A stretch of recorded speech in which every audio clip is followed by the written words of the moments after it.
2 થી વધુ બાળકો હશે તે જ ચૂંટણી લડશે, ચંદ્રબાબુ નાયડુની જાહેરાત। આંધ્રપ્રદેશના મુખ્યમંત્રી એન ચંદ્રબાબુ નાયડુએ એક મોટી જાહેરાત કરી છે, જેમાં તેમણે જણાવ્યું હતું કે કોઈ વ્યક્તિ સરપંચ, મ્યુનિસિપલ કાઉન્સિલર કે મેયર ત્યારે જ બની શકે જો તેના 2 થી વધુ બાળકો હોય। આ દરમિયાન તેમણે સંકેત આપ્યો કે આનાથી વસ્તી ઘટાડાને પણ રોકી શકાય છે। મુખ્યમંત્રી એન ચંદ્રબાબુ નાયડુએ નરાવરીપલ્લીમાં પરિવાર અને સંબંધીઓ સાથે મકર સંક્રાંતિની ઉજવણી કરતી વખતે એક મહત્વપૂર્ણ નિવેદન આપ્યું હતું।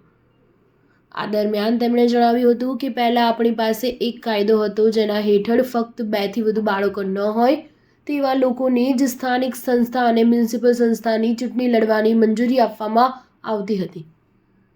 હવે હું કહું છું કે ઓછા બાળકો ધરાવતા લોકોને ચૂંટણી લડવાની મંજૂરી આપવામાં આવશે નહીં। તેમણે વધુમાં જણાવ્યું હતું કે ભવિષ્યમાં જો તમારા 2 કરતાં વધુ બાળકો હશે તો જ તમે સરપંચ, મ્યુનિસિપલ કાઉન્સિલર અથવા મેયર બની શકશો।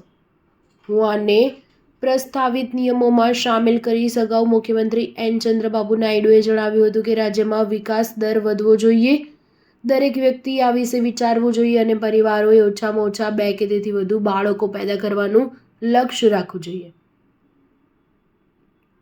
નોંધનીય છે કે કેન્દ્રના યુથ ઇન ઇન્ડિયા 2022 રિપોર્ટ અનુસાર આપણા દેશમાં 25 કરોડ યુવાનો 15 થી 25 વર્ષની વયના છે। આગામી 15 વર્ષોમાં તે વધુ ઝડપથી ઘટશે। સ્ટાર ન્યૂઝ 7 હંમેશા સચ્ચાઈની સાથે।